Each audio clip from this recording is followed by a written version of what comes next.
안녕하세요. 저는 강원도 원산에서 2012년 자유를 찾아 탈북했고요. 현재 사단법인이면서 사회적 기업인 더브릿지에서 탈북민 취창업 그리고 개발도상국 분들의 창업 지원하고 있는 단체에서 프로젝트 매니저로 일하고 있습니다.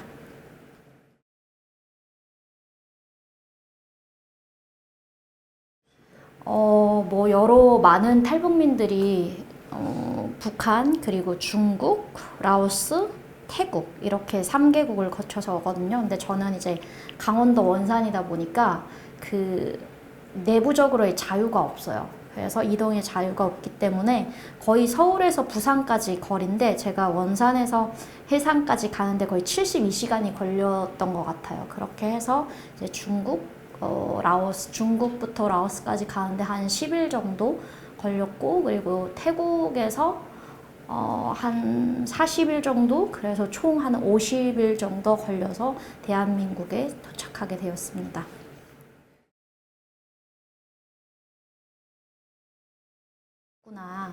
그래서 드라마를 보면서 좀 간접적인 자유를 느꼈던 것 같아요. 왜냐하면 북한에서는 뭐 옷단속이라던가 여자로서의 그 아름다움을 표현할 수 있는 자유가 억압이 되었었고, 그래서 그런 것 때문에 처벌도 많이 받았고, 근데 남한 드라마를 보니까 한 명도 누가 단속하는 사람이 없더라고요. 그래서 그 드라마를 보면서 저의 삶과 그리고 드라마 속의 같은 인간으로서의 삶을 비교하기 시작했고, 그래서 좀 간접적인 자유를 접하면서 나도 저 세상에 한번 죽기 전에 가봐야 되겠다라는 생각을 했고, 17살 때 처음으로 탈북할 생각을 했는데, 원산에서 저희가 강원도 원산은 이제 남한이랑 좀 가까운 곳이에요. 강원도랑 가까운 곳이라서 탈북하기가 정말 어려운 곳이었고, 그래서 한 4년 정도 걸렸던 것 같아요. 탈북할 때까지. 그래서 21살에 이제 탈북에 성공을 해서 대한민국에 2012년 도착하게 되었습니다.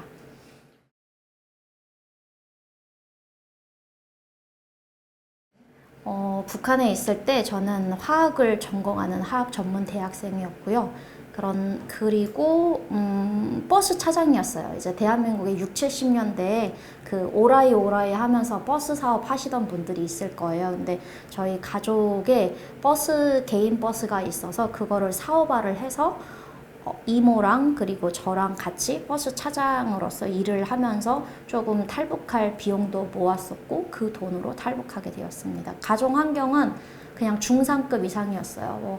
TV에서 나오면 다 굶어 죽고 못 먹어서 온다고 하는데, 저는 교육도 잘 받았었고, 그리고 굶어 본 적이 별로 없이 있다가 자유를 찾아서 목숨 걸고 오게 되었습니다.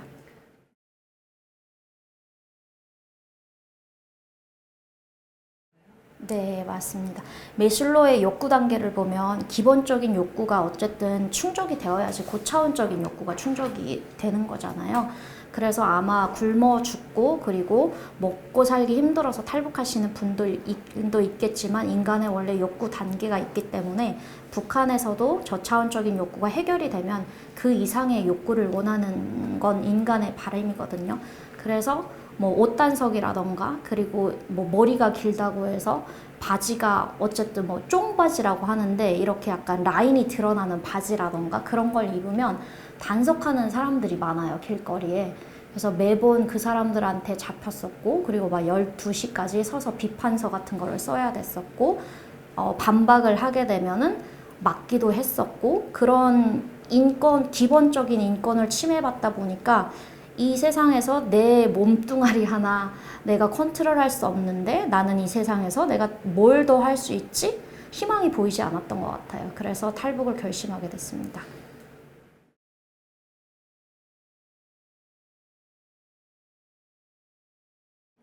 네, 맞습니다. 한국 드라마를 보고 이제 비교를 시작했고, 그리고 저희 할머니, 할아버지가 중국에 한 여러 번 왔다 갔다 하셨어요. 왜냐하면 할아버지의 모든 친척들이 중국에 계시기 때문에 한 6번 정도 갔다 왔는데, 마지막이 아마 2016년도였을 거예요. 근데 할머니가 저한테 이런 말을 하시더라고요. 중국에 가니까 모든 친척들이 다 나만의 돈을 벌러 갔더라. 중국도 잘 사는 나라인데 남한은 더 잘 사는 나라다라는 말을 듣고 왔다. 근데 그때까지만 해도 저는 소화를 못했어요. 왜냐하면 너무 데이터가 없기 때문에.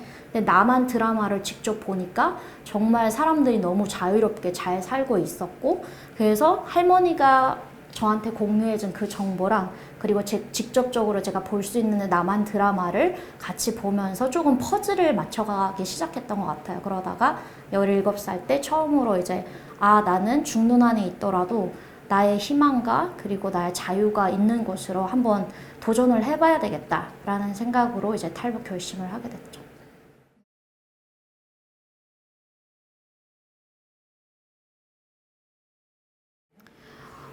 북한이라는 나라에는 인터넷이 존재하지 않아요. 그래서 그 세뇌 교육만 받고 있기 때문에 그 이상의 다른 생각을 할 수는 없는 거거든요. 그래서 기본적인 그냥 나의 삶을 통해서 저 사람은 저렇게 살고 있는구나, 여기까지만 분석을 할 수 있지 그 이상의 분석을 할 수 있는 주민들이 없어요, 별로. 그래서 제 생각에는 사상적인 자유보다는 그냥 내가 억압받고 있는 그 삶과 그 사람들이 자유롭게 살고 있는 그 단계까지만 이해를 했던 것 같아요.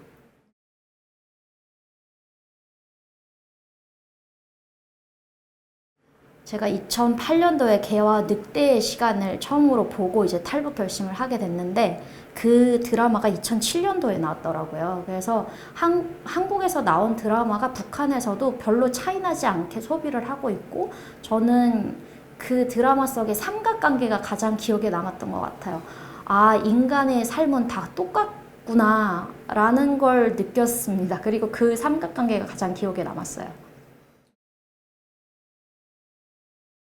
삼각관계가, 그러니까 한 여자를 두 남자가 사랑을 하게 되고, 그런 게 사실 북한에서도 존재를 하거든요.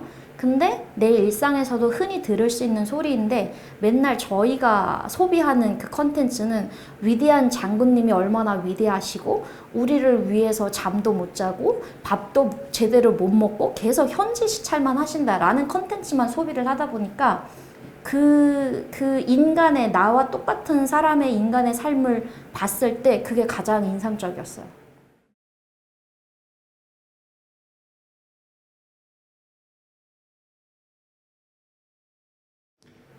대학을 다닐 때 불법이긴 하지만 아까 이제 이야기를 했던 것처럼 인간의 욕구는 이제 단계적인 게 있잖아요. 그래서 먹고 살 문제가 해결이 되다 보니까 조금 더 나의 여유, 그리고 나의 취미, 그리고 내가 뭘 더 원하는지를 이제 욕망이 생겨서 더 원하게 되는데, 그래도 잘 사는 집 친구들은 그래도 드라마라던가 이런 걸로 협업심을 만들어 가는 거거든요. 대학교 때 다른 대학에 다니는 그 저보다 나이가 좀 많은 오빠가 있었는데, 그 저를 짝사랑하는 그 사람이 USB에 개와 늑대의 시간과 그리고 가문의 영광 컨텐츠를 넣어서 저한테 준 거예요. 잘 보이려고. 근데 그 드라마를 보고 이제 탈북 결심을 하게 됐고, 그리고 저는 이제 그 USB를 돌려줄 때 저희 가족의 큰 뭐라고 해야 될까요? 트러블이 있을 수도 있어서 다 컴퓨터에서 다 포맷 시키고 그 USB를 돌려줬던 기억이 있습니다.